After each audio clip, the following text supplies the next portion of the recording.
அனைவருக்கும் வணக்கம். பேக் பெயினுக்கு பல காரணங்கள் இருக்குது.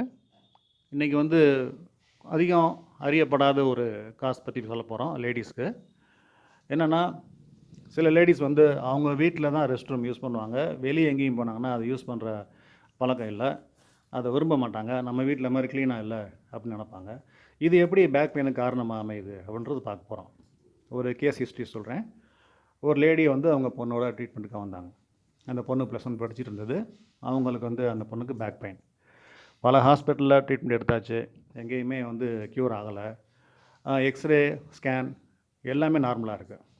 ஸோ எனக்கு வந்து என்ன டவுட்னா, இந்த பொண்ணு வந்து மேபி யூரின் வந்து ஹோல்ட் பண்ணலாம், அதனால் வந்து யூட்ரஸில் எதுவும் ப்ராப்ளம் இருக்கும் அப்படின்னு டவுட் இருந்தது. அவங்கள வந்து அப்டாமனுக்கு வந்து ஒரு அல்ட்ராசவுண்ட் ஸ்கேன் எடுக்க சொல்லியிருந்தேன். அப்புறம் அந்த ரிப்போர்ட்டோட வந்தாங்க. அதில் வந்து கர்ப்பப்பை வீங்கி இருக்குன்னு வந்திருந்தது. அப்போது அவங்கள்ட்ட கேட்டேன், இந்த மாதிரி நீங்கள் யூரின் ஹோல்ட் பண்ணுற பழக்கம் இருக்கா என்ன அப்படின்னு. மார்னிங் 7 மணிக்கு நான் வீட்டிலேருந்து கிளம்புவேன் சார். அப்போயே ரெஸ்ட் ரூம்லாம் போயிடுவேன்.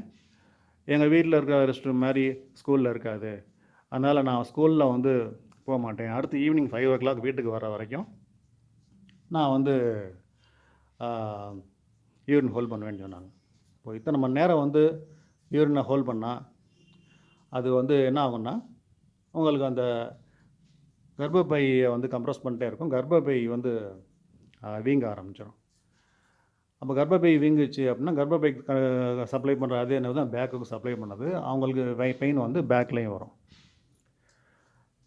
ஸோ அவங்கள வந்து ஒரு கைனகாலஜிஸ்ட் ரெஃபர் பண்ணியிருந்தேன். அவங்கள பார்த்து ட்ரீட்மெண்ட் எடுத்ததுக்கப்புறம் நல்லா பேக் பெயின் குறைஞ்சிருச்சு.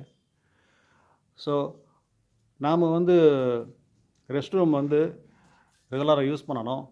அது ஹோல்ட் பண்ணுறது வந்து அகெயின்ஸ்ட் நேச்சர். இந்த இமேஜில் காட்டின மாதிரி பார்த்தீங்கன்னா, ஃபஸ்ட்டு இருக்கிறது யூரினரி பிளாடர், அதுதான் வந்து. ரெண்டாவது வந்து கர்ப்பப்பை, தேர்டு இருக்கிறது மலப்பை. இப்போ நடுவில் இருக்கிறனால இது கம்ப்ரஸ் ஆகி கர்ப்பப்பை வீங்குது. ஸோ தூங்குகிற பழக்கம் சிலருக்கு வந்து காலைல 10 மணி 11 மணிக்கும் தூங்குவாங்க கேர்ள்ஸ் சிலர்.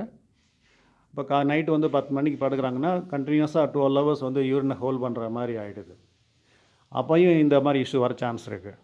ஸோ நல்லா காலையில் லேட்டாக எந்திரிக்கிற பழக்கம் இருக்குது, 11 மணிக்கு தூங்குற பழக்கம் இருக்குன்னா ஊடாலையாவது எந்திரிச்சு ரெஸ்ட் ரூம் போயிட்டு வந்துடணும். ஸோ கர்ப்பப்பையை வந்து கம்ப்ரஸ் பண்ண அலோவ் பண்ணக்கூடாது. தேங்க்யூ.